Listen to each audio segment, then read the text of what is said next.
There we go. Those are like Ready? rare. I'm ready.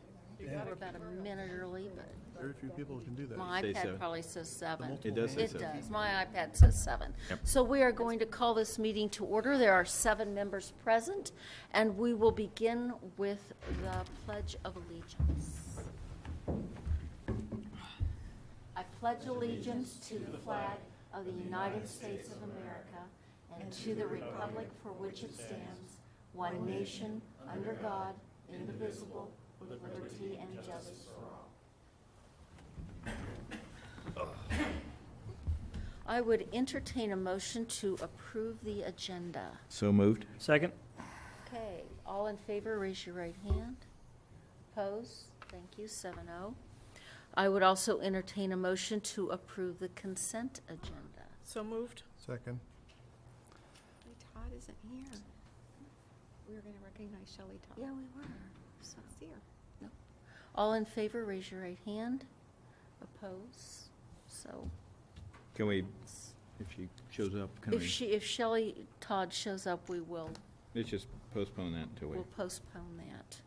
I have no comments from the public, so we will move on to reports and presentations. So, I don't see Robin.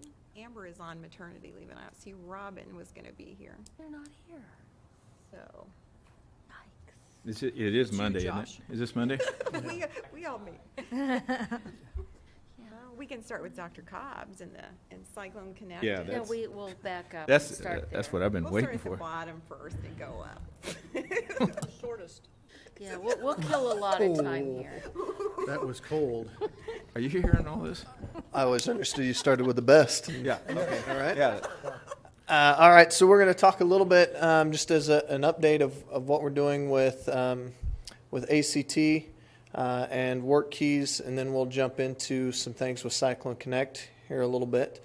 But if you look at that document, this is longitudinal ACT data in our school, and one of the things that you can notice is that our numbers really jump up last year in 2015, where you see juniors, and it goes to 151. So we assessed all 151 junior students last year, which was a big deal, and that was the all-day testing day. So you saw ACT Aspire with our freshmen, you saw state assessments with sophomores, ACT for juniors, and work keys for seniors. All of that testing that usually spanned about a month and a half in our building took place in one half day, which was pretty awesome. So there are some notable things in this that I want you to take a look at and understand. And first of all, you saw our composite score drop about 3 points from a 21.9 the year before to an 18.61. This was something that we obviously knew was going to happen. When we start testing all of our kids, we knew that composite score was going to drop. I was pretty excited the first time we got our data. I think I called Dr. Stroh and said, "You won't believe it. Our composite score was like a 19," and I was super stoked about it because I really thought that adding 70 more students that were typically non-college bound students would really make it drop further than what it did. So that initial score was a 19, and then like 2 weeks later we got the second sheet that had another 12 students on it that dropped it a little bit more. But 18.61 is really pretty okay, especially for a benchmark data point on trying to figure out exactly what it is that we're going to do. If you noticed before, we have always been within one data point of our highest point, which is 22.3. So we saw our highest and our lowest point from a composite score come in subsequent years. So 2011 we saw 22.3, 2012 we saw 21.3. Any other composite score in the 8-year or 9-year selection of data there is within 1 point of that, somewhere between 21.3 and 22.3. So we've always been right in that range, which is right about the state average range. We've always been very close. The other thing that you'll notice is the percentage of students who met the benchmarks dropped substantially, which is, once again, something that we were going to expect, right? So in the past, we would see, for instance, in 2017, you saw 78 students take the ACT. That's 78 students who believed that they were going to college. The other 70 students in our building knew that they weren't going to college and pretty much therefore didn't even bother taking the ACT. So when we tested everybody, we knew that we were going to see some of those dips. So the thing that I want to point out that is very exciting is not about the percentage, but about the number of students who have met that benchmark component. That's the piece that's amazing to me, because our goal in all of this is to help kids understand either if they're not college ready, how they're going to get to be college ready, or if they are college ready, to help them understand that they have the skills to be successful at the next level. So what you can see there under, you'll see each of the core areas: college English composition, and then number of students; college algebra, then number of students. The label that is the name of the test is their percentage. The number next to it, underneath number of students, is the number of students who actually met the benchmark for that assessment. And you can see what the benchmarks were in each of those. So you can see in English, we actually have more students that are ready, that have met college benchmark standards as juniors, than we did with our seniors the year before. We were right about the same with math. We had 38 the year before. We've already got 37, with the vast majority of our students taking another math class their senior year. When we look at the next one is college social science, we saw 10 more students last year meet benchmark standards than we did with our seniors the year before. And then in biology, we were just one below. The total number of students meeting all four benchmark areas was 18. But if you look at the number that was one away, we could have gotten up to, I think, 42. So what we know is that as this group of juniors takes the ACT again their senior year, and we won't test all of them, but you'll have those kids that now know, I'm ready, I can be successful in college. I'm going to take the ACT again, whether it's I've got to meet certain requirements or I want to try for scholarships, so on and so forth. The benchmark has been set, and we're going to see these numbers rise, right? So at the end of every year, I get a booklet from ACT telling us what we've done and what the graduating class has accomplished. And what I think that we'll see as we see this group of juniors and everybody taking it, we'll see these scores jump dramatically, and we'll be able to go back and look at those benchmark scores and understand a little bit better about what we're doing. But I was very proud of these scores for first year. I think it gives us a great deal of room to grow, but I think it also gives us a very good starting point to take a look at and see, holy cow, this is what we've been able to accomplish only implementing the core curriculum, and with that, not the core curriculum for all 4 years. So Common Core Math, I think, came in right at the beginning of the year, but we still haven't implemented Next Generation Science Standards, which is really what's going on in the ACT. We just now started Next Generation Social Studies Standards. So as that curriculum comes together, we should see those scores improve because we have a better core content than what we did in the past. The other thing that you'll be able to see from this is this year, the year of 2016, and giving this ACT assessment to all juniors, is that that ACT data will be able to be disaggregated in what ACT calls the quality core. The quality core and the common core are almost exactly the same. So we'll be able to disaggregate based upon standards and start being able to align with what do they know, where are our gaps in our content, and how do we change our curriculum to ensure that students are going to be successful in the ACT. So pretty exciting there. If you want to scroll down, we'll take a look at work keys. So we really have two expectations with our assessment protocols. We're talking about college readiness, which the ACT measures, and we're also talking about career readiness. So the first thing that you'll notice is that we had 122 seniors take the work keys assessment, and in two of those assessments, somebody had to leave early and then didn't finish up their assessment. So that's why you see the discrepancy in the locating information and the reading for information, applied mathematics information. So 122 and 121 in the three assessments. The amazing thing is that 117 out of 122 kids met the requirements for certification in locating information, 115 out of 121 in reading for information, and 114 out of 121 in applied mathematics. This is pretty incredible. So what that means overall is that we had 14 students who did not earn a certificate, and what earning a certificate means is that we had to be above a 3. Most of those scores run in points of 7, so you get a total of 7. I think the reading for information only goes to 6. But if you're 3 or above, you have a bronze level certificate, which means that you have the requisite skills to be placed immediately in 16% of the jobs available through the WorkKeys database. So we had 14 students who didn't meet that requirement, and I think in all cases we saw I think 4 kids that when we look back just didn't try. We had kids that were in calculus. We had kids that they just didn't try. And so that's something that we've got to work at next year. So our scores should have been higher, even though they're pretty significant right now. But we had 22 kids that earned the bronze certificate, which, like I said, was 16% of jobs in the WorkKeys database.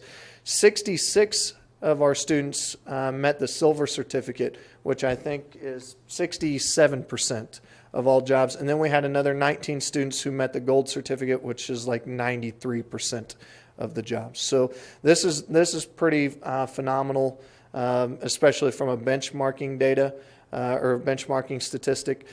When McPherson started doing this program like 8 years ago or something like that, their first year of data didn't look anything like this. This is pretty phenomenal data for the first year. So once again, as ACT makes this more readily disaggregable, we'll begin to look at how these things mesh into our curriculum even better. And in the end, the goal is to ensure that every student in our district can walk out with a WorkKey certificate. And ultimately, the goal is to make sure that everybody is silver certificate and above. So pretty awesome assessment scores for us. If you want to know in comparison, 2015 juniors, I just got the senior ACT data in, but the 2015 juniors in the composition scores, we had 57 juniors making the ACT benchmark. We had 59 seniors. So with another year of English training to go, we were only 2 students off. College algebra, we actually surpassed the seniors. We had 37 juniors that met college benchmark. We had 36 seniors. In social studies, we blew them out of the water. 52 juniors versus 41 seniors. And biology was tied. And we already have 18 of our juniors who have met all 4 college benchmarks versus 22 seniors. So I'm excited to see our seniors take the ACT again their last year, and ultimately see what those scores really look like when they finish the overall graduation data for ACT. Yes, sir. This is, you're giving this to everybody, which I think is great. Was this an eye-opener for any individual students? I mean, were there any kids that walked out of this and said, yeah, maybe I can go to college? I mean, we actually got several of those, and we got some others that said, oh, man, maybe this isn't for me.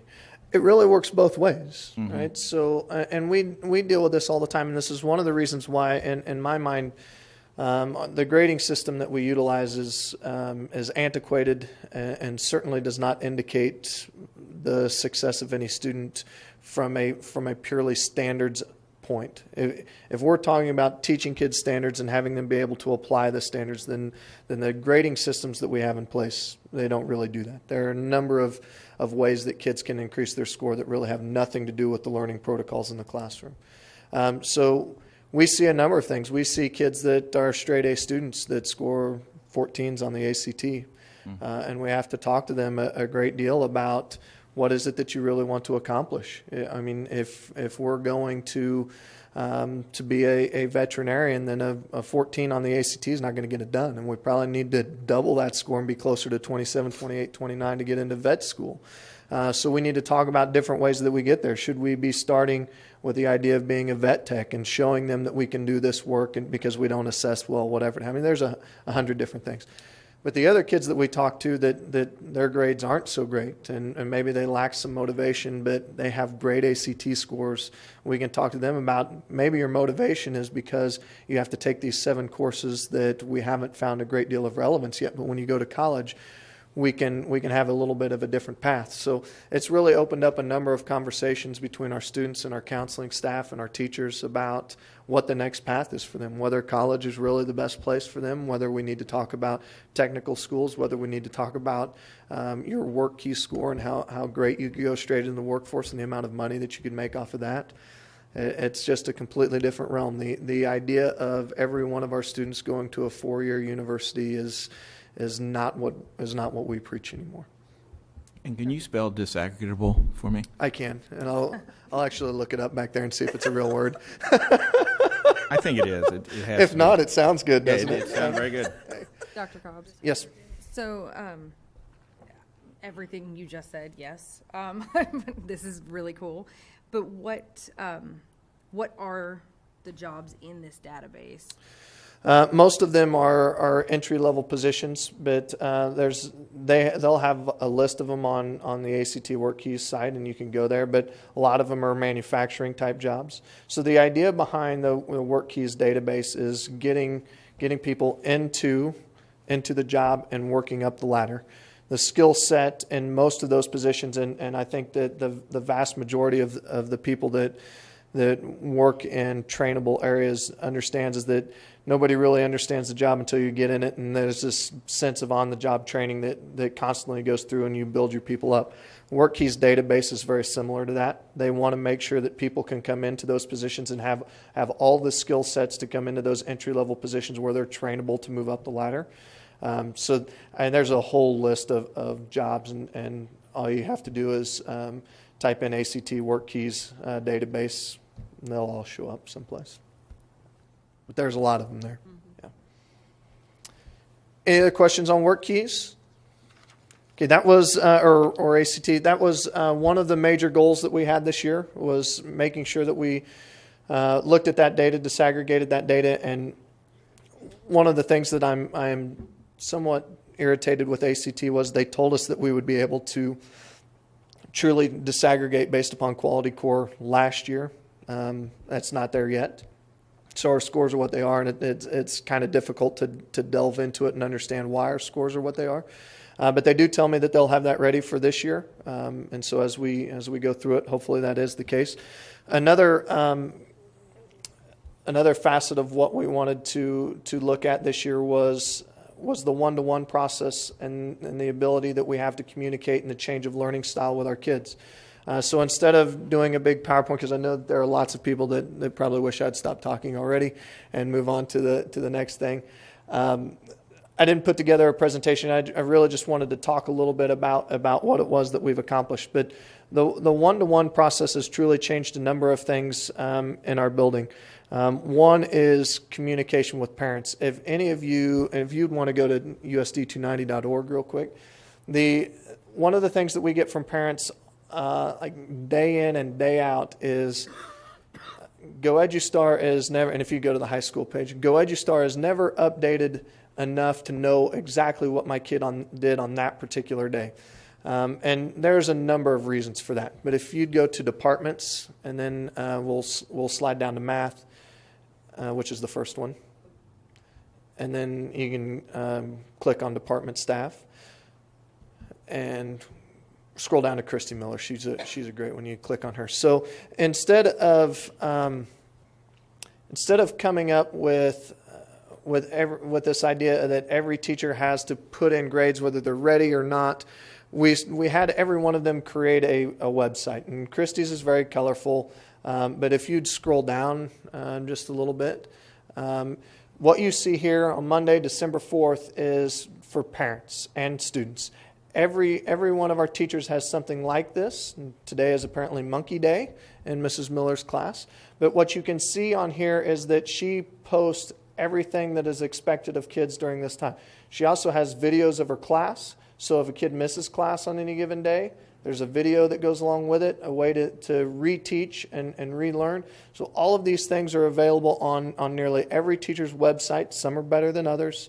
But the idea behind this communication piece is that it's difficult for teachers to email every parent about what's happening. Right? So if Brian and Brittany and Susan all had kids in my class and said, hey, can you just let me know? You start sending out individual emails. It takes a great deal of time. Now you have all of this information at the tip of your fingers. You can go into this website at any point in time. It's updated every day, and you can know exactly what your kid did. So when Brian comes home at night and says, hey, what'd you do in math class today? And they say, nothing. We didn't do anything. He said, well, I know that that's not true. I know that you did this thing on My Math Lab. Get it out and show me that it's done. And they ought to be able to get their My Math Lab out, be able to look at it and see that it's checked off, that it's graded and complete. And so at that point in time, there are some different conversations that can be had between parents and students about whether or not they're doing their homework and accomplishing it appropriately. The other part that we've improved upon is communication with students. One of the things that we've wanted to do for a number of years is make sure that their school day is not 7:25 when teachers get there to 3:40 when teachers leave. That they have access to teachers nearly 24/7. And there are a number of teachers that do this. They will answer emails, they will answer questions at any time of the night. I know that Mrs. Miller told me that she was answering emails at like 3 o'clock in the morning the other day. But the idea behind Google Classroom is that we can submit anything to students that they're going to need, all at the touch of a button. They have access to bring it back. It's not without its fault. I think any type of technology has its issues. But Google Classroom has really provided us a platform to have a digitized opportunity for students to do their work, put it all right there. So a number of these things will come through a Google Doc, and there's really no reason to have to submit, have to do any of this. They just create the Google Doc. Because it's in a folder through Google Classroom, teachers have access to it automatically. So they can come in. Let's just say that our bell work is, remember yesterday we were learning about parallel lines versus perpendicular lines and how the slope of any line in slope-intercept form indicates whether it's parallel or perpendicular, blah, blah, blah, blah, blah. All right, so tell me what you need to know, what you want to know more about, whatever. They can do so in a Google Doc. It's submitted automatically. Teachers get it. It's all there at your fingertips without this paper trail, without having to lose things. Anytime a student is working and they say, hey, I turned this in, we've got access to it. We can get in, we can look. It makes it much more efficient, not only for us, but our students as well. So it's been pretty phenomenal. The other part that we talk about a lot is MathXL, iXL, and My Math Lab. Our textbooks are awesome. Not having to worry about every kid carrying around a 10-pound book and having everything accessible to them on their Chromebooks, and being able to delve deeper into the textbook. So when you click on a vocabulary word, instead of having to look it up in a glossary and just getting the definition, you have this picture that pops up and you have a visual aid to go with it, and you have this definition, and you may have this video that goes along with it to explain a little more of what it's about, and you may have some other guy reading it to you, and you're just flooded with information out of the textbook. And then you throw something like iXL or Excel or My Math Lab in there, in which you can go in, all of your math work is there. If you don't understand it, you click the help key. The next statement comes up, have you tried this? If you still don't know, click the help key again. It'll show you the next step. If you still don't know it, click the help key again. It'll finish the problem for you. Anytime you click the help key, it adds another problem to your set. So you can't just click the help key all the way through it, but you know that you're going to have to do 12 problems or whatever it is, but you're going to have somebody there that can show you the steps that you need to go through. The addition of the technology in our classroom has changed our building dramatically. What we do with students now is completely different, as evidenced by Advanced Ed coming in there. I think we had one of their highest scores for utilization of technology in Advanced Ed school that they had ever done. What our teachers do with the implementation of the Chromebook, and what Lori Hauer has been able to teach our staff to do on individual levels has been incredible, and we're a much different school than what we were before. All for the better. It is not, once again, it is not without its problems. I think no matter how we teach students, we're going to have problems in one way or another. But our assessment protocols and our addition of one-to-one and the way that we go about teaching our students now is so dramatically different than what it was even 3 years ago that I'm pretty excited to see what the impact is on our students over the course of the next few years. It's pretty awesome stuff. Sounds great. And I'm glad that our math teachers are teaching my math lab. I hope none of our science teachers are teaching my meth lab. Just a caution. It's all about relevance, Bill. Yeah. How to make it relevant. Leave it to the We're talking about high-wage jobs here, right? Yeah, you can walk into some good money there. What happens No, I when do not something goes condone wrong? that. Do not condone that at all. Any other questions for me? All right, thank you. Thank you. Thank you. Okay. We're going to go back to 6.01 and talk about the schematic design for the, pardon? Yeah, Robin and Andrew, right.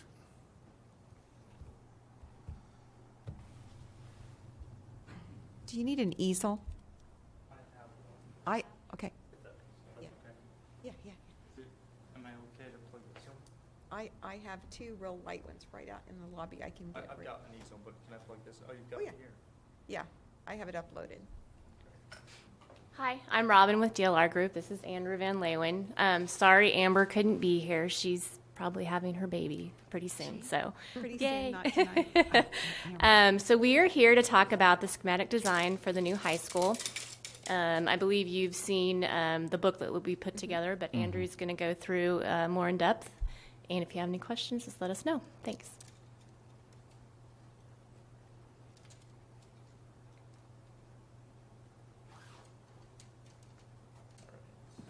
Is she in labor? Is she in labor? No, I don't think so. I texted her today. Oh, okay. Did you tell her she has to send us a picture? Yeah.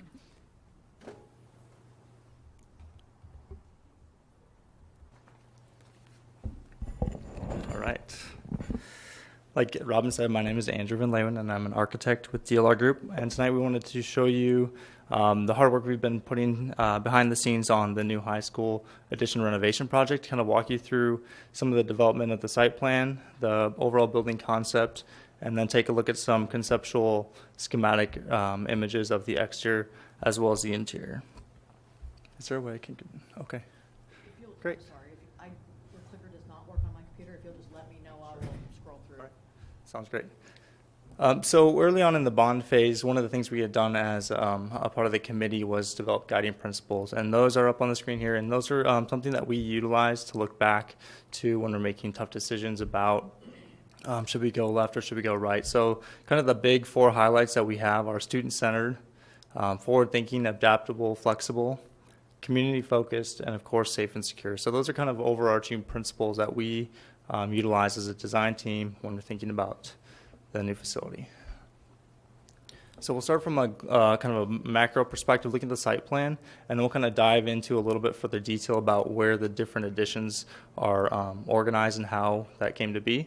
So as you can see, the existing building is kind of this light beige color, and the proposed additions are a little bit darker.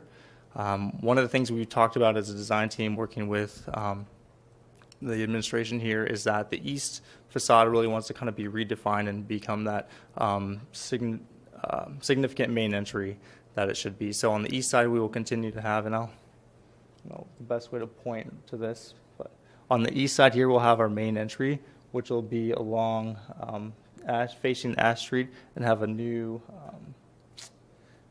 car drop-off and visitor parking up front. So the addition comes out to the east and modifies a little bit of the parking. So we are looking at revising.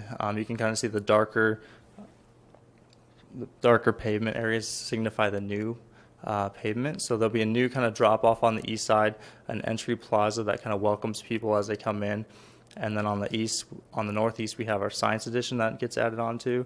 And on the southeast, we have our performing arts center. And we'll kind of look at that in more detail as we look at the plan. Let me go back. Sorry. No, you're fine. On the north side, you can see here, we have our CTE edition.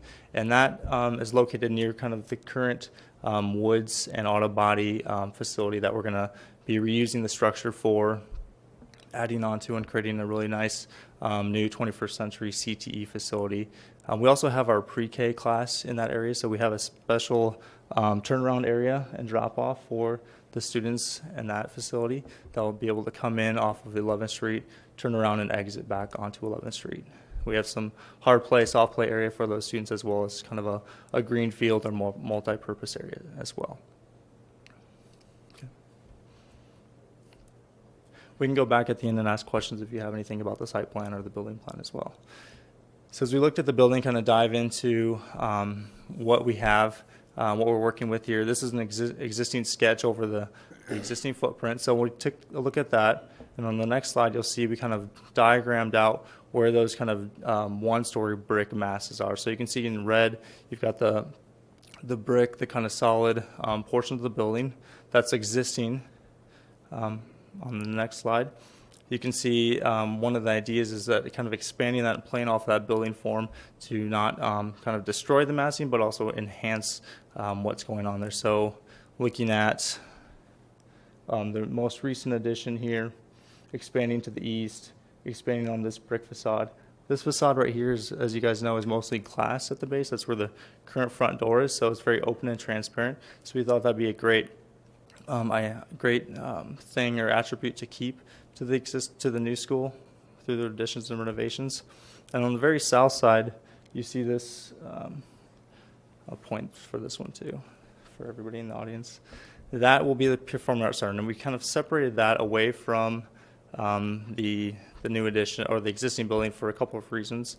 One, because we have the real estate there, and two, because there's about 4 foot of grade change that we're kind of absorbing that through some different ramps in the building to adjust to the current finished floor elevation to the new finished floor elevation to kind of avoid a lot of cut or a lot of fill soil being brought in. So the final, the final graphic for the concept is looking at the connection space. So currently on the north, spot where it says connection, that's currently an outdoor courtyard. And through the design, you'll see we're trying to kind of enhance that and make that more of an outdoor classroom, outdoor learning opportunity. And on the east side, we thought we'd continue keeping these connections through. So you kind of have these solid pieces of building form separated by these connection pieces. On the very south side here, we have what we're going to call the performing arts courtyard. So thinking that that could be an outdoor space for presentation or outdoor learning as well. And through the middle, as you guys know, programmatically, at the very west end, that's the cyclone room. And then on the east end, we thought, is there a way to kind of enhance the connection from the inside to the outside? So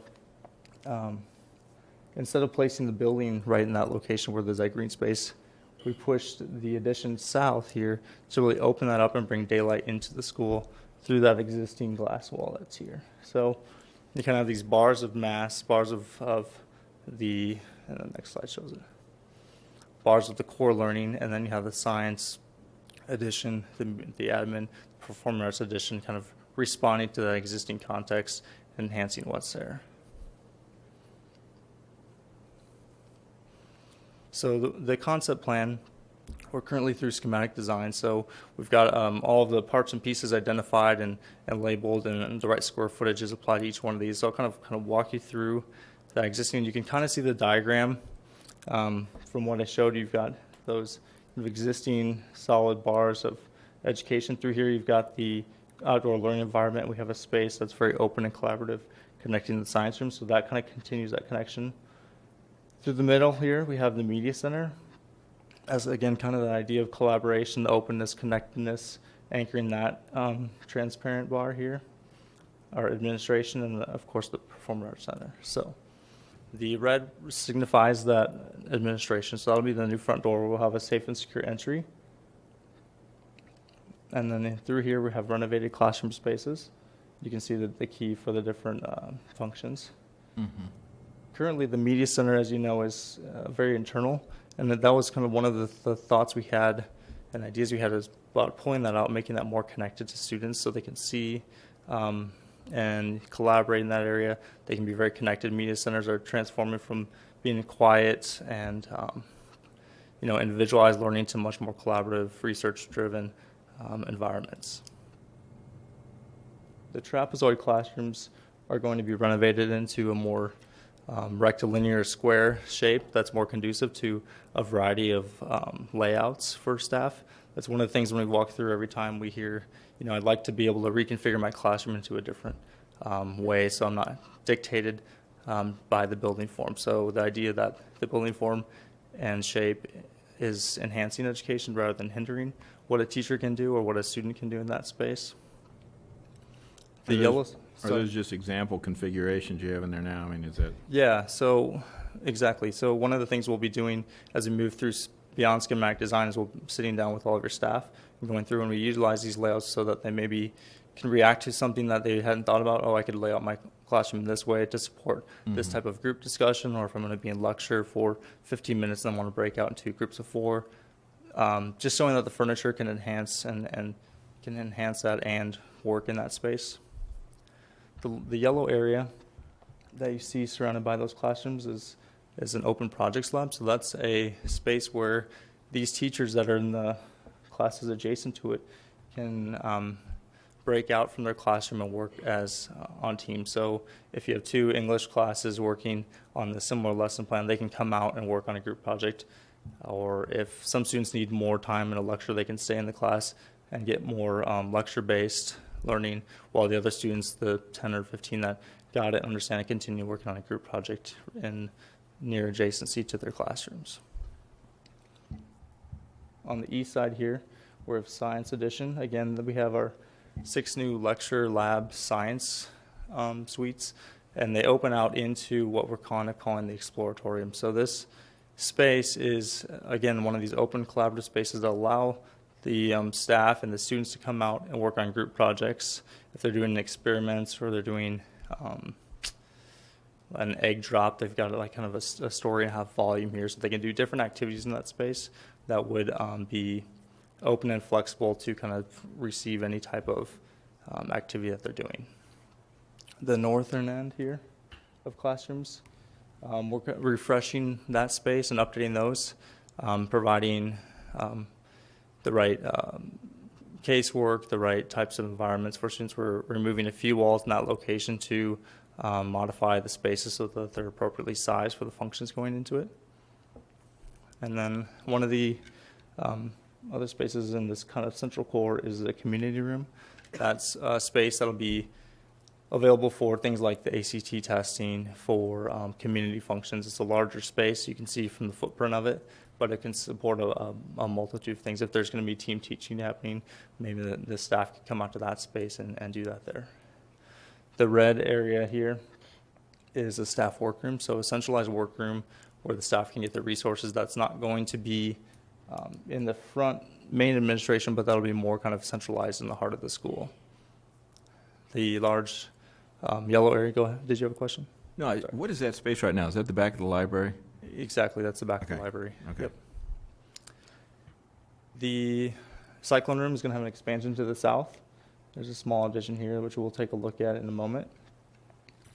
And then you can see on this northern edge here, tying the existing entry here all the way to the CTE building here is the new CTE center, where we'll have what we're planning is the culinary arts space, health spaces, STEM labs, drafting labs, and then classrooms or studios that support each one of these large labs. So we've got design and pre-construction, we've got welding and VOAG, and we've got auto body labs, these 3 large labs in this existing facility. Each one of those has this classroom space that will be directly adjacent and visible from those large labs. So students can go from a lecture into kind of the hands-on learning. On the north side, we have our early childhood and the pre-K classroom. So that'll have its own separate entry, like I mentioned, the site plan off here, off the west side, so they can get support that they need. On the lower level, you can see this small plan here. We're going to be renovating some spaces here to provide adequate locker rooms, modifying the weight room, expanding that, and doing some cosmetic things down there as well. The performing arts, for obvious reasons, is located near the existing choir and band rooms. This space in between kind of resembles that, that transparency, the outdoor courtyard classroom space like we have on the north side here. So kind of responding to the existing architecture, allowing this space to kind of transition from a higher grade to a little bit lower grade as far as the slope of the site. And we're currently planning to seat 850 in this Performing Arts Center. And one of the unique things about this space is that this back half or third, it has the ability to be separated. So that floor is actually a flat floor. So the back half will have telescopic risers or platform seating that if you needed to, you can divide this auditorium house into two separate spaces. So it does a number of things. You have the flexibility of the space in the back on a flat floor to do multiple functions. And on the front, you can actually make your theater auditorium space smaller for maybe a smaller performance that's not going to draw 850 people. And how many seats will be in the lower auditorium? Right now, depending on how the layouts and sight lines work, it's going to be in about half, About in the 400. 400 range. Okay. But that's something, as we get further in design, we'll kind of fine tune and tweak. There will be a separate lobby, restrooms, and entry ticketing, things like that to support the PAC. So this facility could be opened up and secured from the rest of the building so you can have functions that aren't interfering with the school itself. Any questions on the plan? The walkway, that connecting space between the PAC and the main building. Yep. And that walkway, is that glass so that individuals can see through to the tiered area? Yep, exactly. Okay, super. So, yeah, and one of the things, so that transition helps us to ramp down as well as provide that outdoor space. So I also failed to mention that these classrooms will have direct access to that, which I think will definitely increase the use of those spaces. Currently, in this courtyard, the only way to get to the outdoor learning space is through this existing connection. So if I'm in this class, I need to take my kids out. So one of the things we're looking at is providing an outdoor classroom space, and that will have some landscaping, and we'll have some, let's say, a concrete pad or patio out there so that students can move. Instead of having a window there, it can have a door that goes directly out to that contained environment so they can do an outdoor activity if they're doing anything, related, getting the fresh air, getting the synergy between, if this math classroom wants to work with English, they could go outside and do it. On the one other thing I want to mention on the floor plan here, everything in orange represents the media center, and on the east side we have, as you know, the current glass here. So one of the things, by pulling the media center out, that allows us to get a lot of natural daylight into the media center, but also putting a lot more of our collaborative social spaces, if you will, along that east side, and maybe more of the focused, research-driven spaces, kind of more internal into that media center. So again, as people move through this space, they're connected to that area. So not only does it serve a purpose for collaboration and group work, but also as an outside professional coming in to mentor a student, a parent that's coming to meet a student, they can come in, check in, and maybe go into the space and have almost a lobby type of environment to wait in.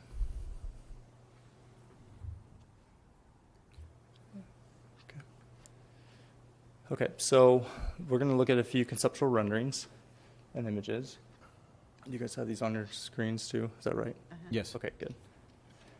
So one of the things we talked about that was very important is kind of redefining the character or the facade that faces Ash Street. So here we have a view from the street on Ash, looking at the additions as they're being massed in different materials and different types of forms. You can see right in the middle, again, instead of putting a building there and covering up all that glass, we created, again, that open plaza, that entry space to bring the daylight in and create a nice procession from the car into the facility. We have a strong sense of entry with the canopy here. On the south side here, on the left side of your image, you have the Performing Arts Center, which has been a challenge to kind of work with, to be frank, because we have an 11 to 12 foot tall building, one story currently. We're adding a much taller building adjacent to it.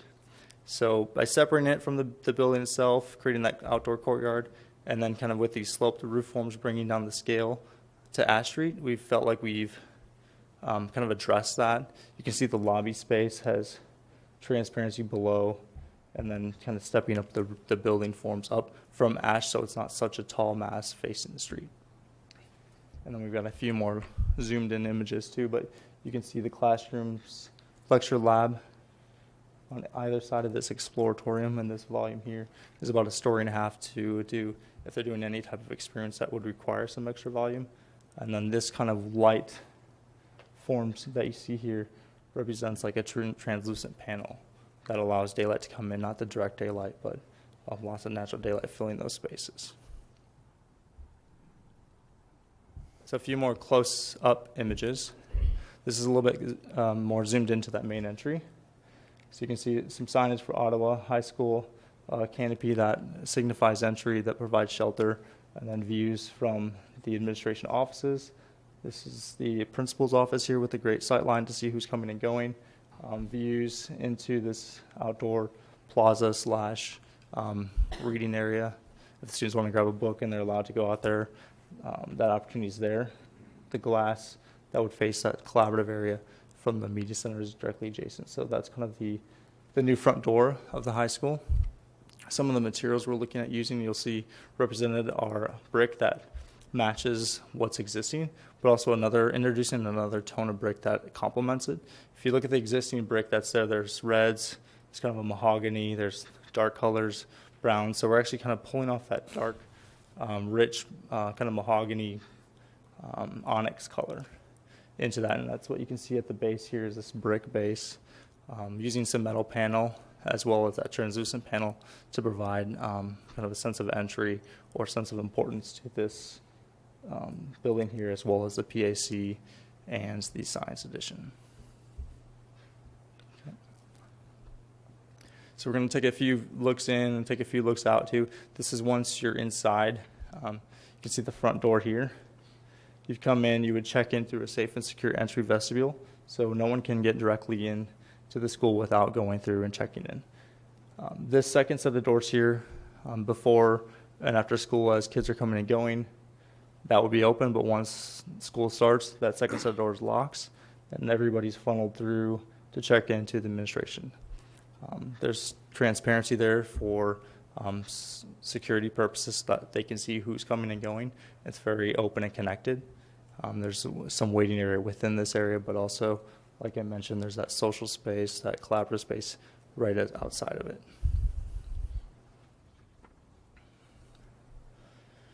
So you've walked in, you've turned the corner, and then you have a view into the new media center that's been taken from the center or the core of the school and pulled out to the east towards the daylight. So we're looking at playing with some interior materials like a red polycarbonate panel that would be, again, driving some of the school spirit, tying in with the existing palette, and providing some opportunity for signage there. So Ottawa High School will work with your team on defining the graphics and making sure we get the right imagery there. You can see a large opening that connects directly into the media center. So this is that hallway that defines the social commons and the media center. So we want to make sure the media center is very connected and open, so that can be open during the school day, but if it needs to, almost like a retail store, it can close down and be separated and be secured if needed. What are you depicting with those red panels heading on down the hall? On the ceiling? Yeah. So you've got existing skylights, which is really great. They'll have this egg crate grill on them. Okay. And that can diffuse the light, but we thought if we remove that grill and made this kind of a highlight marching down the hallway to break up the long hallway, and maybe just add again some more school spirit, just kind of refinishing the inside and painting that with a pop of color could add some excitement and interest in that corridor. Good question.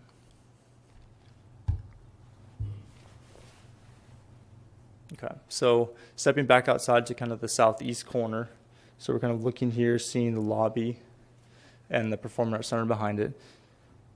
At the base, we've got a lot of transparency, again, for this lobby, this social space for those evening functions. We've got the translucent panel above that provides, kind of that glow during an event night that has the opportunity to be lit up and kind of signify that something's happening, something's going on here at night. And then we've got the use of the brick at the base. It's a little bit hard to see there. I apologize for that. And then the upper is going to be like a metal panel, lightweight, up high, away from kind of the public at the base.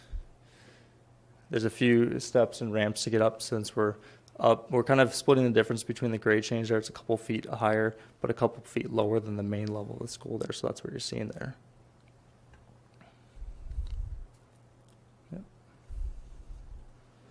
Yep. So back inside, we're standing at the back of the media center here, looking back towards the east, towards Ash. So you can see the stacks, of course, important. There'll always be a need for books. Those are kind of flanking. And through the middle of this media center, we have, again, this collaborative area. So you can grab your book, sit with a group of students and work. And then through that, looking through the image, you see the social collaborative space beyond, and then ultimately views out to that entry plaza.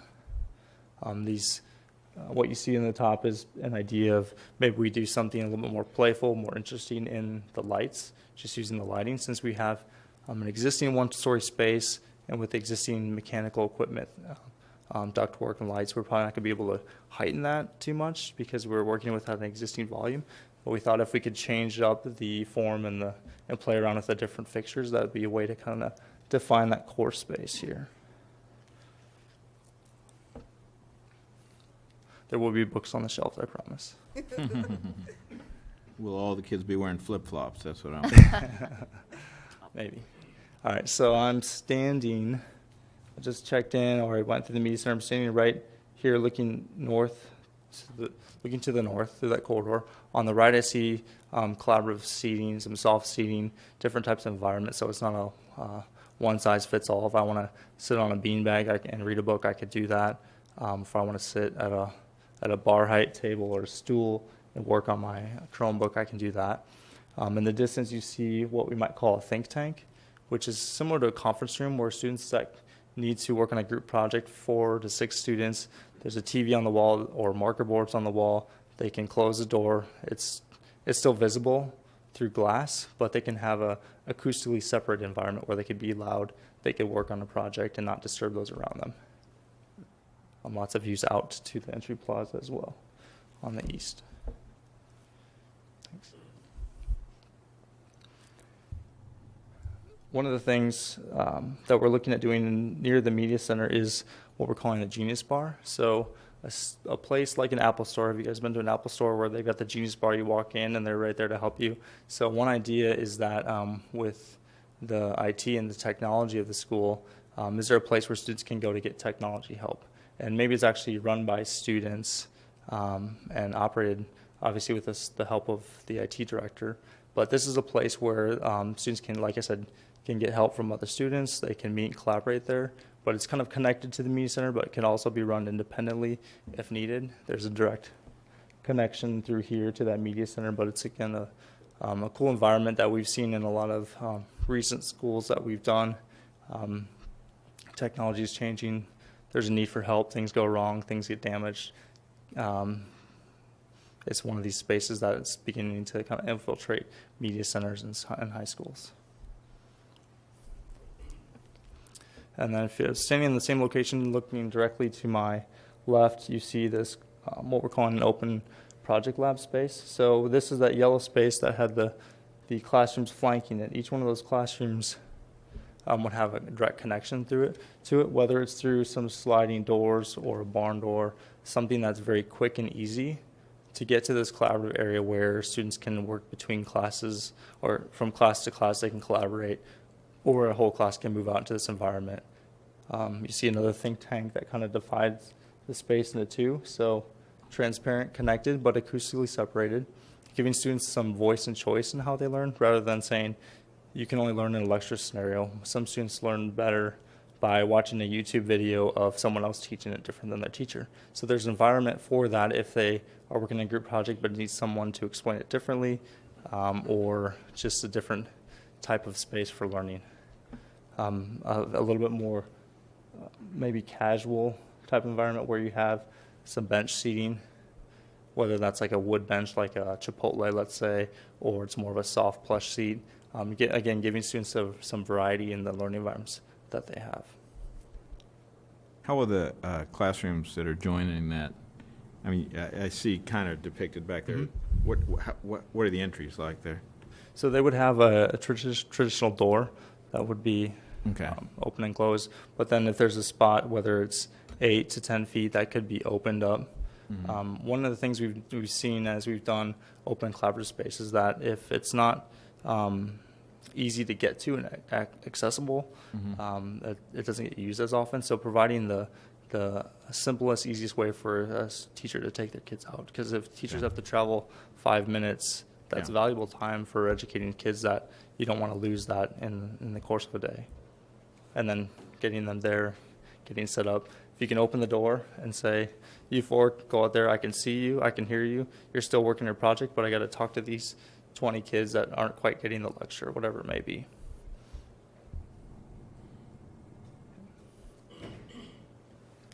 So the community room that I mentioned earlier is, again, kind of in that core of collaborative space down the middle. We didn't know exactly how to depict this room, so we picked 3 different scenarios because the idea is that this can be a large lecture, team teaching mode. It could be a classroom mode, collaborative work.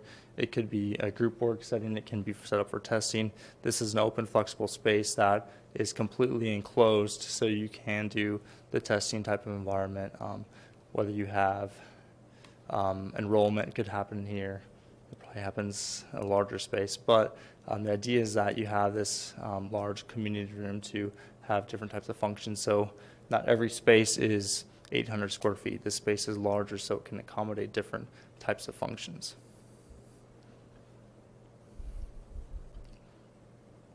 Okay, moving to the north to the science wing. As I mentioned in the plan, we have 6 lecture lab suites that flank this exploratorium space. So on the south side and the north side, those spaces kind of open up and again allow that transparent idea that happens from the west side here through the outdoor learning environment into this exploratorium space. And what you see again is that translucent panel on the top to provide lots of daylight, provide views at the base through transparent glass, and then some glass into or windows into the lecture areas of the classroom. Okay. And then once we're inside, you can see that story-and-a-half volume. You see space for students to do large projects, whether they're having a couple of classes work on a physics project out here where they're doing an air track that takes up a lot of space, or they're building some type of contraption or doing some type of experiment with chemistry. This space is, again, open collaborative space where a lot of different things can happen, whether it's for it's not only science, but other students, I think, could have the option to go in here and utilize the space as well.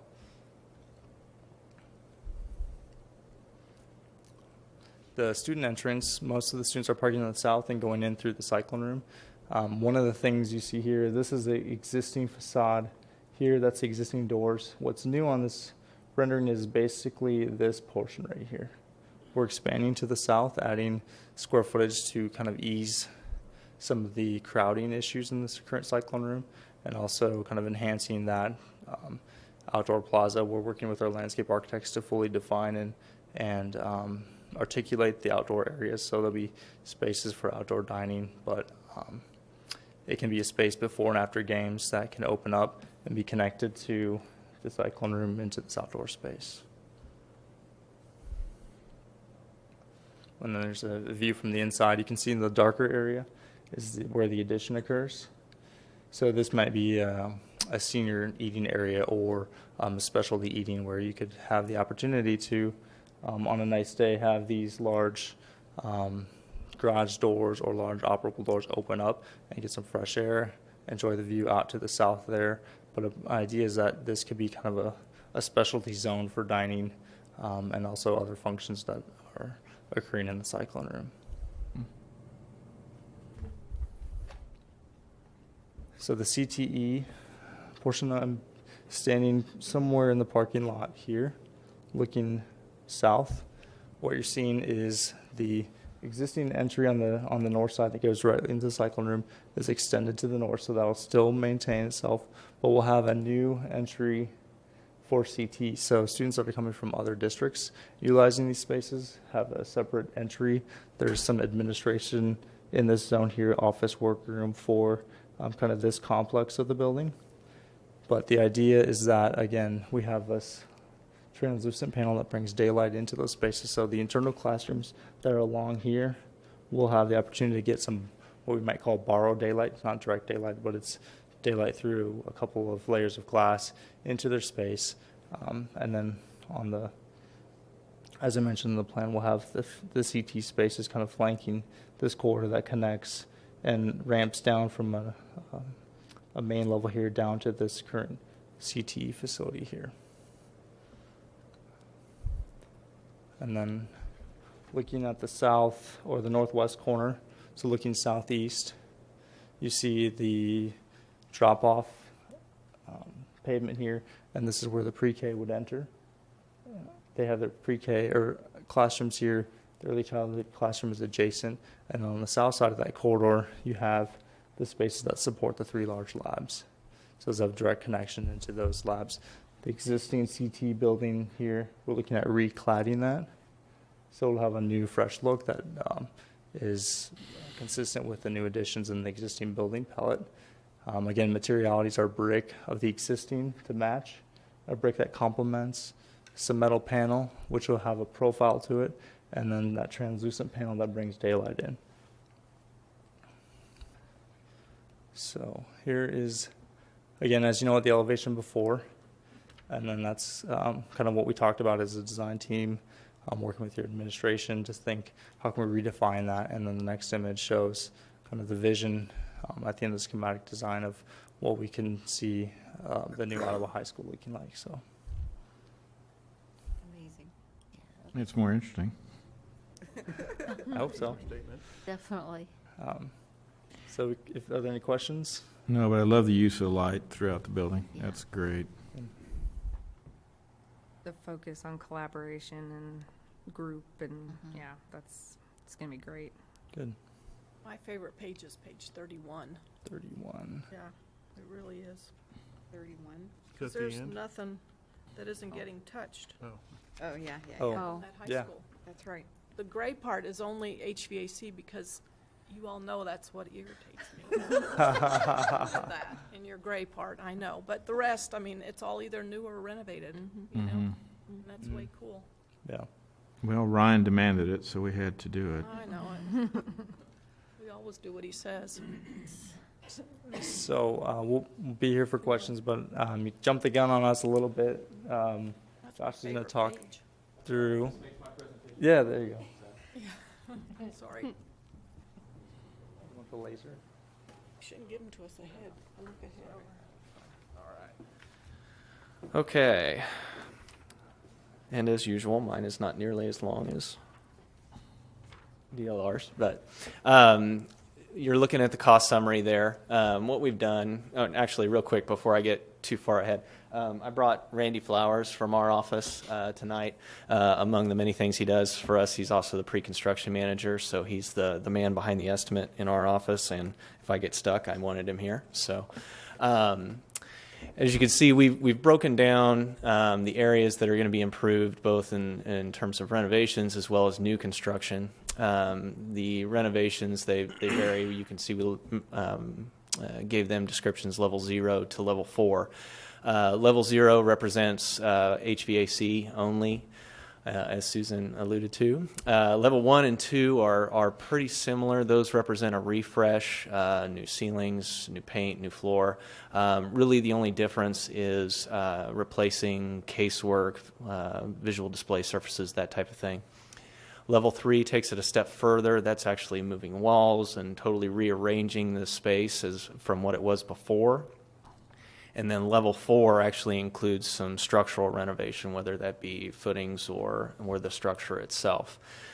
The next line there is the new construction split into the various areas, both the CTE, science, admin, vestibule, and PAC. And then we summarize that below. We add in the cost for re-roofing the existing building, building contingency, and then the site work and paving that Andrew showed before. So all that totaled, you can see we're over budget at the high school. The two main things that contributed to that are the site work and paving, the extent of that work, both in terms of storm drainage and some of that type of stuff, as well as the square footage increase from where we were before, both new and the renovated portion. As you touched on, we're pretty much touching everything. So the next two slides are basically what I just talked about as far as the what's included in those various levels of renovation. You can go ahead and skip down to the next one. There you go. And as we talked about a minute ago, pretty much everything gets touched. You can see it's color-coded to various levels, showing the various levels of renovation. All the yellow represents the new construction, the CTE, the science, admin, performing arts center. Level 1 is the lowest level. You can see it's really pretty limited to corridors, the kitchen back of house, I think the girls' locker room down in the basement, and then stepping up from there. Really, the only heavy structural renovation is the existing CTE building. So, and even though the high school looks over budget, which it is, felt this was helpful. This is a summary of the presentations that you've seen to date, showing the various schools, what the budget was, what those costs were presented to you, and where they were relative to the budget. So you can see so far we're tracking well. There's only a couple more components to come after this. So. With touching so much of the high school, do you expect there'll be some oopses or not? Some oopses. I suppose there's always oopses.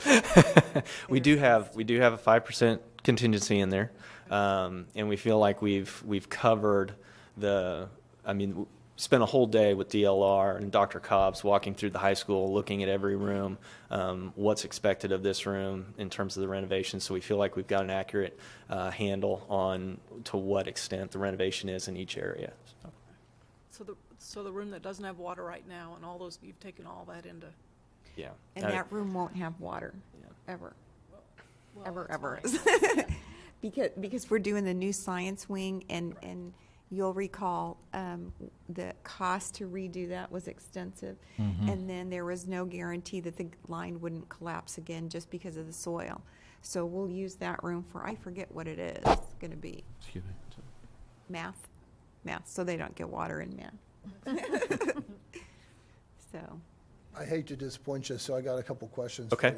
for you. And this is more overall big picture. I won't zero down tonight Okay. to street level. We saw a great job by DLR. They need to be complimented for a dynamic high school. Sometimes the word constructability comes into play. Are you reviewing their design for the word constructability so that you're pretty comfortable that we're not going to, towards the end of construction documents, you being sitting there going, scratching your head? And two things. One is either having to throw a lot of money at a certain design element because it's difficult to construct, or B, just flat out, it doesn't work. Sure. At this stage of the game, where everything is very conceptual, both in terms of the designs that have been presented to you tonight, as well as the cost per square foot approach that we've taken to the estimate, there's only been a little bit of that involved. Andrew talked about the Performing Arts Center and lowering it down. That was part of that conversation. And we've had conversations about snowdrift and different things like that. So some of that is a part of the conversation now, but as the design moves forward, it's an ongoing conversation. Okay. We heard a lot about grade changes, which also means roof drains and drainage and all that. Early, but yet something that I normally see come up later to bite us. I think it's important as you move forward that you, not that DLR is going to ignore it, they got engineers and all that, but also since you're boots on the ground, having to enact their plan, that we make sure that we don't have, I think we have some issues at our other schools with drainage and grade changes and things like that. Yeah. So anyway, If that makes you feel any better, we spent, 2 hours, 3 hours out there going through? all of that too. So preliminary storm drainage plan, that some of those dollars are included in that, in the pricing that you saw there, where the site improvements was the storm drainage. So, Okay. yep. And then my last comment is discussion we had for previously is, you know, as you're reviewing this, you know, we discussed earlier at different meetings about having an open, non-proprietary system. And I think as our construction manager, you know, as you know, that's kind of the focal point of the board. So because we're not experts in specs and we're not experts in all the other aspects that go on, you know, we're going to lean to you to kind of help us navigate that water. Okay. That we, because one thing that, you know, we don't want to get to is bid day. We're opening bids and we're wondering what's going on. And then I don't want to hear from my contractor saying, well, we're out of time, we have to accept the bids and move forward, right? So if you just keep an eye on that, because we'll be looking to you as come bid day and we're opening bids, that this is meeting our expectations. Sure. And it's a collaborative effort It amongst is, all it of us is. too. But I mean, you know, I mean, ultimately, we're opening the bid in your office, right? Sure. And you're responsible for the overall budget, and then you're also responsible for help us navigate that. But it is a collaborative effort, I agree. So thank you. Okay. Are we ready for a motion? We are ready for, we'll need two motions. We'll need a motion. I just want to say before there's a motion, I just want to remind those of you who were involved in this whole thing, what we all went through, and the, you know, doubting and could we do this, and how big should the Performing Arts Center. I think Bill and Kevin Grusher and I spent one whole day on the phone going back and forth, and I called Dr. Cobbs and said, what do you think? And he said, we've got to have a Performing Arts Center, and it can't be lower than 850 seats. Yep. So we went for it, and We here got we it. are. It's pretty exciting. It's pretty exciting to see this. We took the shower out of the principal's office suite. And that was a sacrifice that had to be made. For me, this is tremendously exciting because I is. was the first class to graduate from that building in 1967. And to see what it is going to become It's is amazing. exciting, absolutely exciting. And I took these plans up to my daughter last night to show her, because she's also a graduate from Ottawa High School, and she just thought, wow, this is marvelous. So it's terribly exciting. It is so cool. It is. And just to think where we were a year ago, just hoping that we'd go out for a bond, and here we are spending money. Yay. And I can't wait to bring my niece to see the finished product, because we took her on a tour of Ottawa and showed her Ottawa High School, and she's a graduate from Washburn Rural. And she looked at Ottawa High School and said, oh, it's so flat. So I Only think on the outside. I'm going to bring her back when this is all done and have her eat her words. We're excited. Madam President, I move to approve the schematic design submittal as presented and to move forward into design development for the Ottawa High School phase of the bond project. Second?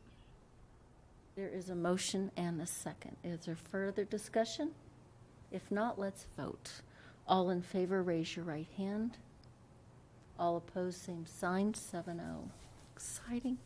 Okay, now we need 6.02, the budget. I can do that too. I move to approve the budget for the schematic design as presented for Ottawa High School. Second? Any further discussion? All in favor, raise your right hand. All opposed? Thank you, 7-0. This is just, wow, I know. monumental. Thank you so much, thank you. We're lucky For to all have of your great hard- architects and Josh and Randy. Absolutely. It's just fantastic. Will there be snacks at the bid openings? I like chocolate. It's always Chocolate, in, yeah. always in season. I know the kind of chocolate he likes. I'll get it for you. You need to get Linda's fudge recipe. Yeah. Yeah, that'd be good too. So this is just, I know. I Beyond don't know, you're just excited. sitting here going, oh my gosh. I want to move in. I could live there. That is Go back. way I cool. want to say on behalf of DLR and the team, we're completely thrilled too. You've got a great administration to work with, and it's been super exciting for us, and I know Amber as well. She wishes she could be here, but the whole team behind us, our engineers and architects, are all very thrilled and excited about this project too, so we appreciate it very much. Well, the Performing Arts Center, when we had the bond issue for the new school, at the 67 school, one of the first things to be taken away was the Performing Arts Center, and it is so exciting to actually finally, after about 50 years, get a Performing Arts Center at Otto High School. Better late than never. That's Yeah. right. And it is also exciting to see the science taken from the bowels, the windowless bowels of that building to this fabulous new science wing. Oh my gosh. It's awesome. So anyway, it's just totally exciting. Thank you so much for all your hard work. For everyone. Well, now we can go to dull, boring things like board reports.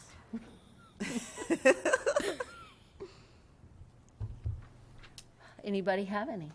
Yeah. You've Go been for it. doing Go ahead. anything? We had at the high school on Monday gosh, I'm drawing a blank on that.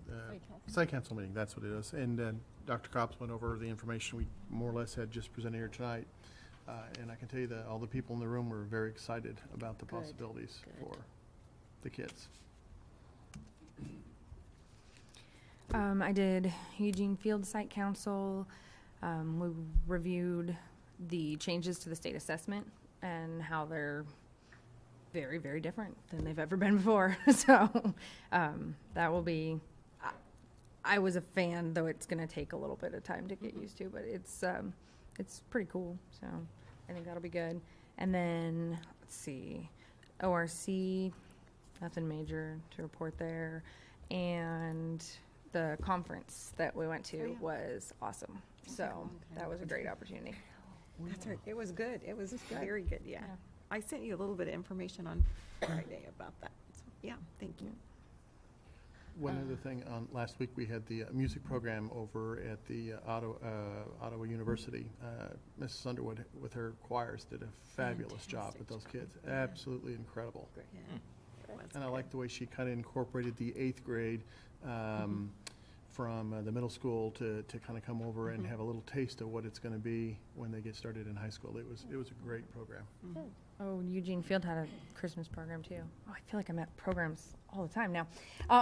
We and that have was 2 more this really week, cute. Brittany. We only had 5 last week. We have 2 more. Okay, well, yeah, that was really good. Oh, and I did the Communities in Schools Reality U. Oh, good. That was really fun. And I was talking to their person, and I think they're tweaking it and changing it too. And it's a great program, but it was a lot of fun as a helper, and I think the students seemed to get a kick out of it. And I saw so many that I used to watch at a daycare, and now I feel really old. So they're little mini adults now. But yeah, so it's a busy couple weeks. Well, we had our site council meeting at the middle school, and it's just exciting to hear about all the new changes that are going on, and everybody over there is just really pumped about what's going to go on at the middle school. So good things are happening there. So if not, we need to move down to 7.01, and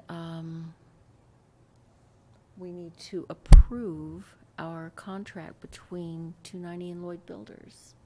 If someone would like to move that. Pardon? Sorry, I didn't mean to interrupt you. Don't? Sorry. Go ahead. I make a motion to approve the CMAR contract between us and Lloyd Builders. I would second that, saying also that it's about time. Well, I did tell Dr. Straw I wanted it wrapped in Christmas paper with ribbon. That's why we waited, right, Josh? We were waiting for Christmas. You can't have everything in August. So is there any discussion on this? If there's not, I would entertain a vote. All in favor, raise your right hand. Opposed, same sign. I have to abstain because Josh was kind enough to support a 4-H livestock animal that was owned by my son, so I'm not voting against you, I'm just abstaining. So thank you for supporting 4-H. Well done. So it is, would that officially be 6-1 then? 6-0. 6-0 with an abstention. Okay. Yep. Okay. Hooray, we have that done. All right, now we have to approve going out for bid for safety and security work at the middle school, Garfield and Lincoln. I move that we go out to bid for safety and security at OMS, Garfield, and Lincoln. Second. Is there any discussion? If not, all in favor, raise your right hand. Sorry. All opposed, same sign. 7-0. And then we also have to approve going out for bid on the new elementary school. I motion that we go out to bid on the new elementary school. Second. Any discussion on that? We could save a lot of money if we just didn't do that. Just a thought. No, That's okay. It's money well spent. Money Okay. well spent. okay. All in favor, raise your right hand. How are we going to get them in the high school if they're not in the elementary school? All opposed, same Saying. sign. It is 7-0. Feeder. We have just spent a boatload of money, people. Yeah. But it's all for a good cause. It's For for a like good Congress. cause. Well, we haven't spent it yet. We just said they could Yeah, go we out. just said it. We haven't approved anything. That's just- We want Technically. Josh to save it. We want Josh to. Okay, we also need to adopt a resolution to explore a benefit district at 19th and Eisenhower. So. And I might just say Oh, okay. for the public that this resolution in no way creates a benefit district. What it does is that the board allows the superintendent to explore all facets of a benefit district around 19th Street near the new elementary school. And because it is a resolution, it must be read as printed. So Brian, you're our reader. You are our official reader. So You sit in that seat, you read the resolution. I'm moving seats next time. All right.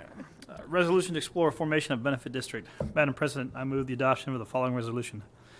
Resolution number 42, whereas Unified School District number 290, Franklin County, Kansas, Ottawa School District, is a unified district created, organized, and existing under the laws of the state of Kansas, and whereas the school district owns approximately 22.6 acres at the southwest corner of Eisenhower Avenue and 19th Street in Ottawa, Franklin County, Kansas site, and whereas the school district plans to construct a new elementary school on the site. Can I stop you just a second there? Shouldn't that be southeast corner? Yes. Southeast corner. yeah. I mean, we If don't it own were across the road. Southwest, we'd be across the street. Yep, you're right. I'm sorry, I didn't catch that till just now. Whereas the school district owns approximately 22.6 acres at the southeast corner of Eisenhower Avenue and 19th Street, Ottawa, Franklin County, Kansas. Whereas the school district plans to construct an elementary school on the site. Whereas the Board of Education of the school district has determined that it is necessary to make improvements to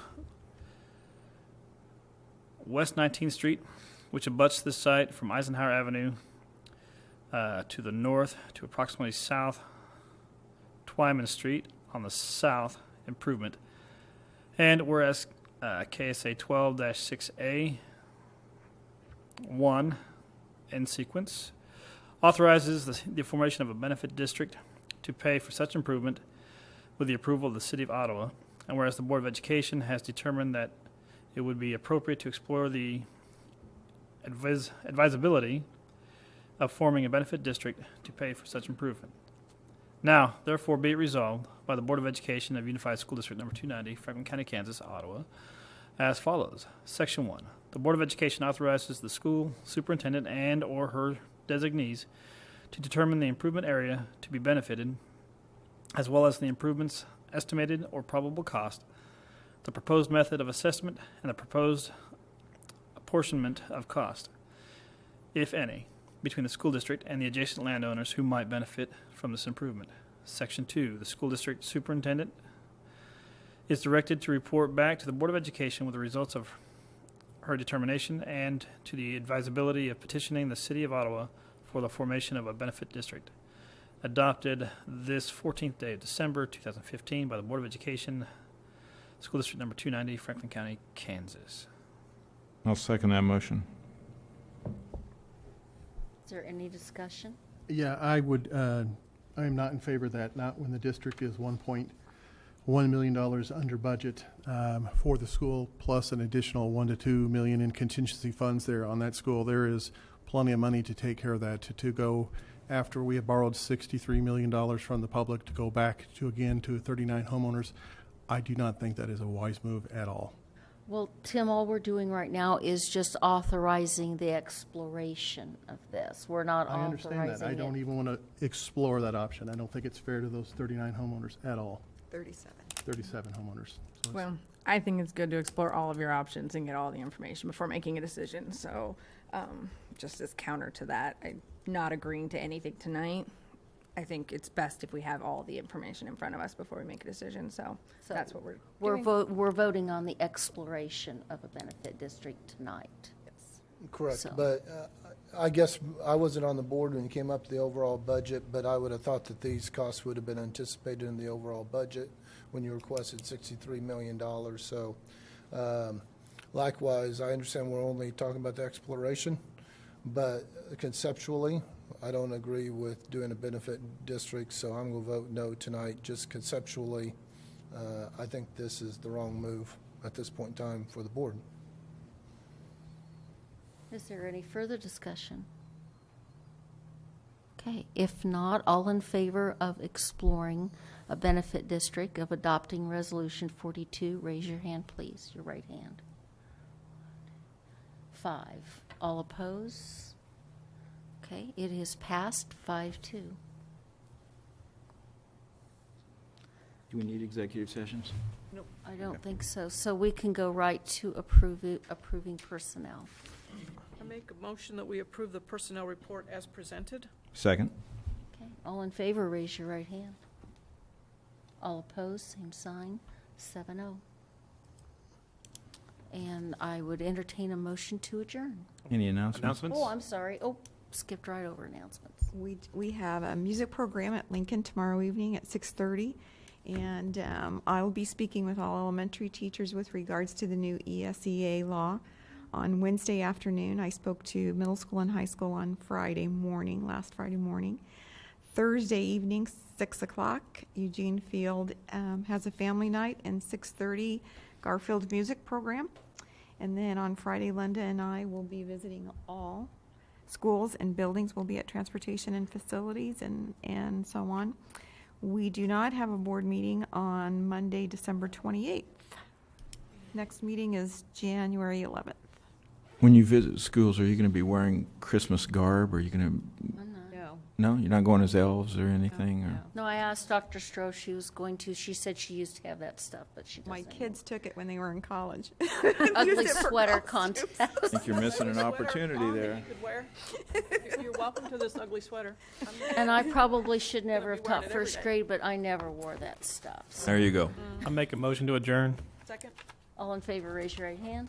Opposed, same sign. Thank you, 7-0. Oh, my. Yay, and we made it under an hour and a half. That was a lot. You did well. Better than old what's his name? Yes, ma'am. Yes. Yes. Sure can. He does fit.